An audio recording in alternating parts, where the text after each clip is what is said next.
भूमि सर्वे के नाम पर घर से हजारों रुपए की अवैध वसूली की जा रही है। भूमि सर्वे में बंसावली बनाने, जमीन की रसीद कटाने, दाखिल खारिज जमाबंदी के नाम पर हो रही अवैध वसूली और सारे परेशानियों के बावजूद भी 20% भूमि ही सर्वे हो पाया है। नीतीश कुमार के बेलगाम भ्रष्ट अधिकारियों की यह लूट अब बंद होनी चाहिए या नहीं होनी चाहिए। तो ये बातें थी जनस्वराज की। अब मैं आपके समाज का हूँ, बुजुर्गों के लिए उनका बड़ा बेटा और हम उम्र भाइयों के लिए उनका बड़ा भाई और हमारे छोटे बच्चों के लिए भी उनका बड़ा भाई हूँ मैं। मैंने अपनी परिचय दे दी। मैं मास्टर का डिग्री लिया हूँ सिविल इंजीनियरिंग में, एक अच्छे ओहदे पे काम करता था मंत्रालय में। उसको छोड़कर समाज को सुधारने का एक बीड़ा उठाए हैं। अब पता नहीं कि लोग इसको कितनी स्वीकार्यता देंगे। तो इसके पहले मैंने एक बात बोली थी कि आप लोग जरूर सोचिएगा, जो मैंने वो बातें बोली थी समाज के बारे में, तो शायद सब चीज क्लियर हो जाएगा। किसी आदमी का रजिस्टर्ड आदमी हम लोग नहीं है। रजिस्ट्री करना है तो उसके लिए काम भी करना पड़ेगा। तो एक छोटी सी बात है, राजनीतिक मंच है, इसलिए मैं ओपन नहीं बोलूंगा। मैं इसको मतलब खुले शब्द में नहीं कहूंगा क्योंकि ये राजनीतिक मंच है।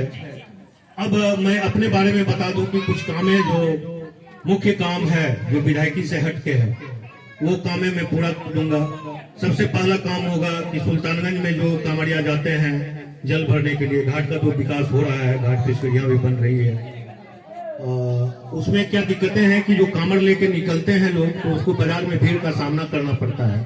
तो उसके लिए मैं पेडेस्ट्रियन फ्लाईओवर बनवा दूंगा। पेडेस्ट्रियन फ्लाईओवर का मतलब होता है कि जैसे गाड़ी देखते हैं कि इसी जगह अपना कृष्णगढ़ चौक पे गाड़ी ऊपर से निकल जाती है, ट्रेन नीचे से जाती है, तो हो गया आरओबी फ्लाईओवर।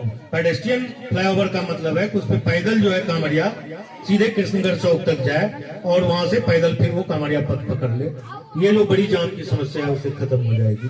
अकबर नगर में एक रेलवे ट्रैक है जिसपे आरओबी का मुख्य बहुत ही जरूरत है। बहुत जाने गई है, जो एम्बुलेंस से जाते हैं, ये होता है जो मेरा रिपोर्ट कहता है, जो हम अपने मानसिक तौर पे सोच पाए हैं। तो मैं वहाँ एक रेलवे रोड ओवर ब्रिज बनवा दूंगा, आरओबी बनवा दूंगा।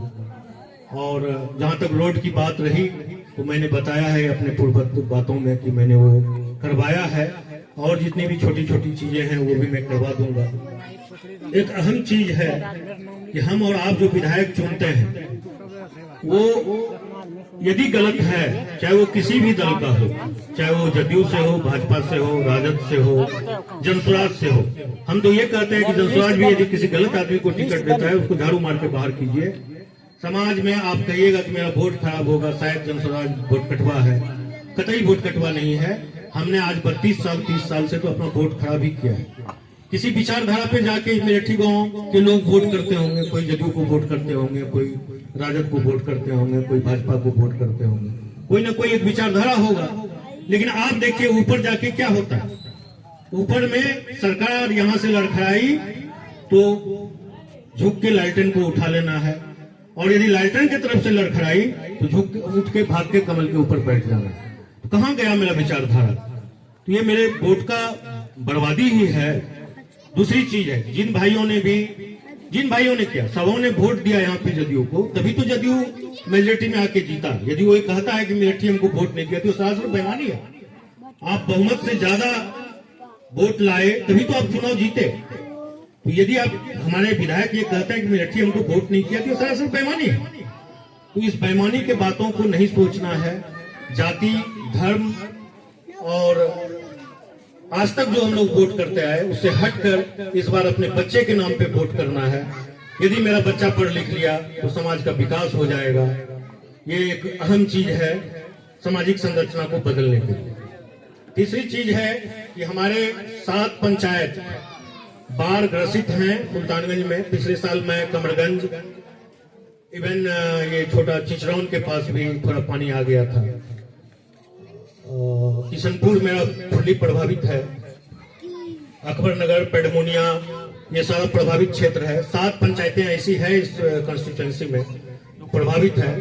तो गंगा पे बांध देने से या चांदन के किनारे बांध बन देने से ये बाढ़ की समस्याएं खत्म नहीं होगी, फिर पानी की किल्लतें होने लगेगी। तो इसके लिए एक वाटर ग्रिड, क्योंकि मैं इंजीनियर हूँ उस चीज को समझता हूँ। आज आधा सुल्तानगंज, 7 पंचायत सुल्तानगंज बह जाता है श्रावण में, और बाकी का 38 में से 7 घटा लीजिए, 31 पंचायत नगर को लेके वो सूखे में मर जाता है।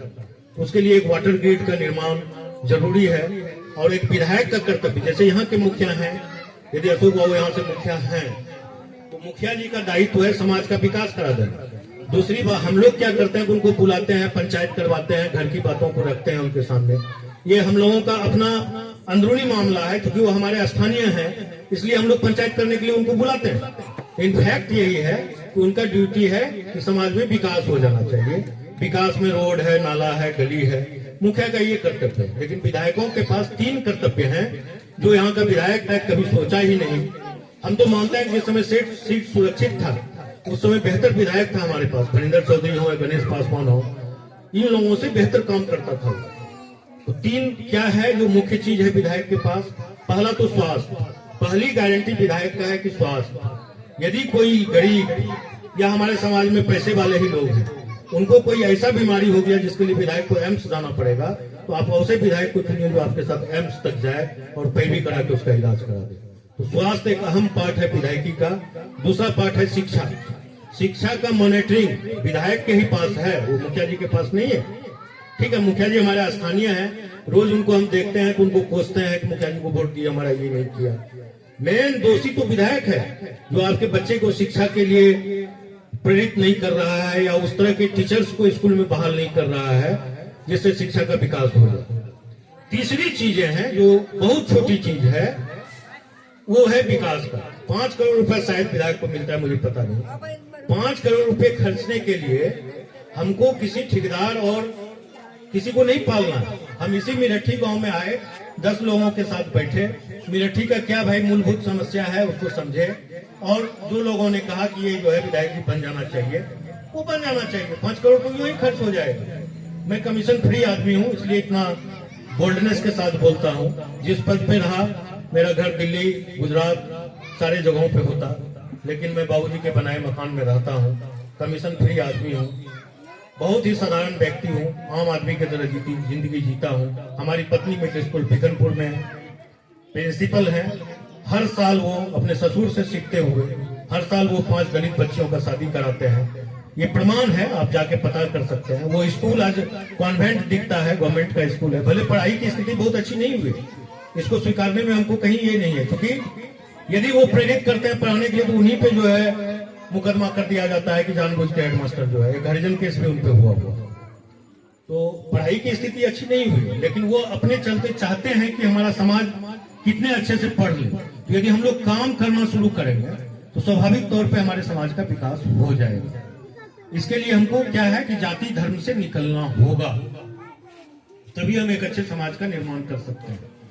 तो विभिन्न तरह की बातें हैं। मेरा कहना यह है कि आप दबंग विधायक चुनिए। दबंग 2 तरह के होते हैं, एक लाठी से, शक्ति से, गोली गट्ठर से, उस तरह की दबंग की मैं बात नहीं कर रहा हूँ। जो मानसिक रूप से दबंग विधायक है उसको आप चुने, ताकि सुल्तानगंज प्रखंड के सीओ को, ये वीडियो को यदि मिरठी में जरूरत है तो भगा के हमारा विधायक ला सके।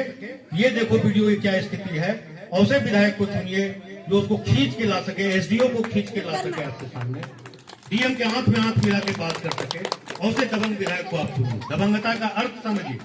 दबंग मतलब शरीर से दबंग नहीं, वो मानसिक रूप से दबंग हो ताकि अपने जनता के लिए कुछ करवा सके। दूसरी बात है ईमानदार सरकार की। तो मुझे कतई गुरेज नहीं कि ये चीज मैं बोल दूं, 100% ईमानदारिता या घुसखोरी तभी बंद होगा जब वार्ड से सांसद तक हम लोग अच्छे आदमी को चुन के भेज देंगे। नहीं तो उसके पहले आप प्रखंड के घुसखोरी को कम कर सकते हैं, बंद तो नहीं कर सकते, कम कर सकते हैं। जो जमाबंदी के नाम पे, रसीद कटाने के नाम पे पैसा लेता है, उसमें उसका कान पकड़ के खींच सकते हैं। लेकिन पुलिस को आप नहीं रोक पाएंगे। पुलिस को नहीं रोक पाइएगा क्योंकि हमारे समाज में ही बहुत तरह का छेद है। तो भ्रष्टाचारी 100% यदि कोई कहता है कि हम रोक देंगे तो ये बेईमानी होगी। हम भ्रष्ट नहीं होंगे, इसकी गारंटी लेके यदि चलेंगे तो धीरे धीरे भ्रष्टाचारी भी खत्म हो जाएगा। अब बातें हैं बच्चे की पढ़ाई की। तो हमारा जनस्वराज कहता है 1 से 15 साल के बच्चे जब तक हमारी सरकारी स्कूल की स्थिति सुधर नहीं जाए तब तक उसको बगल के किसी कॉन्वेंट किसी प्राइवेट स्कूल में पढ़ाइए। सरकार उसका फी देगा, बच्चे का आने जाने का खर्च देगा, उसके किताब का खर्च देगा। जब सरकारी स्कूल सुधर जाएगी तब अपने बच्चे को सरकारी स्कूल में बुला लिया जाएगा।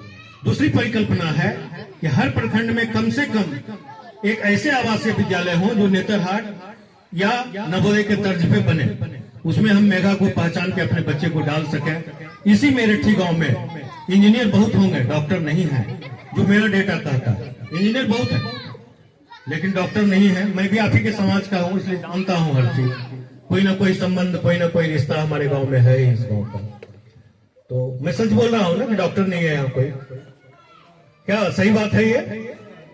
एक है तो सॉरी हम नहीं जान पाए। क्षेत्र के होंगे मेरे, ठीक है, डॉक्टर है, बाहर चले गए, पलायित हो गए, इसलिए हमको पता नहीं था। तो यदि ये हमारा समाज दो भी आईएएस को पैदा कर दे यहाँ से, वो आईएएस कितना भी घमंडी हो जाए, कितना भी अभिमानी हो जाए, इस धरती का कर्ज चुकाने के लिए कुछ न कुछ ऐसा कर ही जाएगा कि हमारे इस मेरठी का विकास हो जाएगा। इसलिए पहला प्राथमिकता होगा इस बार वोट बच्चे के पढ़ाई के नाम पे, बच्चे के नाम पे। आज तक हम लोगों ने जिस लिए भी वोट दिया, हम लोगों ने 7 निश्चय के लिए वोट दिया, 5 ही निश्चय पूरा हुआ लेकिन हुआ। और हमने राम मंदिर के नाम पे वोट दिया, राम मंदिर जैसा बना लेकिन बना। हमने 370 के नाम पे वोट दिया, 2 ही धाराएं खत्म हुई लेकिन 370 के पार्ट को छेड़ा गया। हमने बिजली के लिए वोट दिया, बिजली लगी। हमने नली गली रोड के नाम पे वोट दिया, सारी चीज हुए हैं। आपके वोट में इतना शक्ति है कि आप जिस चीज के लिए वोट देते हैं वो पूरा होना ही होना है। लेकिन इस बार किसी भी पार्टी को नहीं देखिए, किसी दल को नहीं देखिए, जो सही आदमी है, जो सही सोच, सही लोग है, जो आपके दिमाग को हिट करता है कि नहीं आदमी सही है, तो कतई परहेज नहीं कीजिए कि मेरा वोट खराब हो जाएगा। निर्दल ही क्यों नहीं है उसको वोट दीजिए, तभी नेता आपके आके पैर पकड़ेगा कि हमसे क्या गलती हो गई थी कि हमको वोट नहीं दिए, तभी आपके समाज का विकास हो पाएगा। इस चीज को माथे में समेट लीजिए कि आपके वोट की बर्बादी कहीं नहीं होती है। आप यदि एक निर्दल उम्मीदवार को या एक अच्छे उम्मीदवार को भी वोट देते हैं, वो अच्छा आदमी को जब 5,000, 10,000, 20,000, 25,000 या आपका वो विधायक बन जाता है, अच्छा आदमी है तो स्वतः आपके लिए अच्छा करेगा। यदि वो नहीं भी जीत पाता है तो आगे राजनीतिक दलों को इतना भय पैदा हो जाएगा कि मेरठी किसी का जागीर नहीं है, ये उसी को वोट देगा जो सही आदमी है। आपका पैर पकड़ेगा, आके आपके पास गिराएगा, तभी एक समाज का विकास हो पाएगा। आज स्थितियां क्या है? विधायक जी जीत के जाते हैं, पटना में बैठ जाते हैं, हाउस चले न चले पटना में रहते हैं, हमारे क्षेत्र के लोग उनसे मिल भी नहीं पाते हैं। तो ऐसे विधायक को चुनिए कि भाई शाम तक हाउस है तो 8 बजे रात तक, 10 बजे रात तक भागलपुर और सुल्तानगंज पहुंच जाए, ताकि हम उससे अपने दिल की बात कर सकें। तो ऐसे विधायक को चुनने की जरूरत है। तो मैं आप लोगों से अपील करने आया हूं कि जनस्वराज का एक बार लोगों ने अर्थ समझाया ही, मैं भी बोल दूं, जन मतलब जनता, स्वराज मतलब सुंदर राज, जनता का सुंदर राज। हमारे रंजन भाई बता रहे थे कि बिहारी को लोग गाली दे के बात करता है, तो हम लोग इस बिहार के धरती के लिए ही नारा बना दिए अपना। यहाँ किसी बाबू की जय नहीं होती है, हम लोग अपने बिहार की धरती का जय करते हैं। मैं बोलूंगा जय बिहार, आप लोग बोलिएगा जय जय बिहार। हमारी धरती की आत्माएं तृप्त होगी। जय बिहार, जय बिहार, जोर से बोलिए पर, जय बिहार, जय बिहार, जनता का सुंदर राज, जनस्वराज, जनस्वराज। आवाज नहीं है, जनता का सुंदर राज, जनस्वराज, जनस्वराज। बहुत बहुत धन्यवाद। इसी 4 शब्दों के साथ यदि हमसे कुछ ऊंच नीच हुई हो, लेकिन मैंने एक शुरू के ही भाषण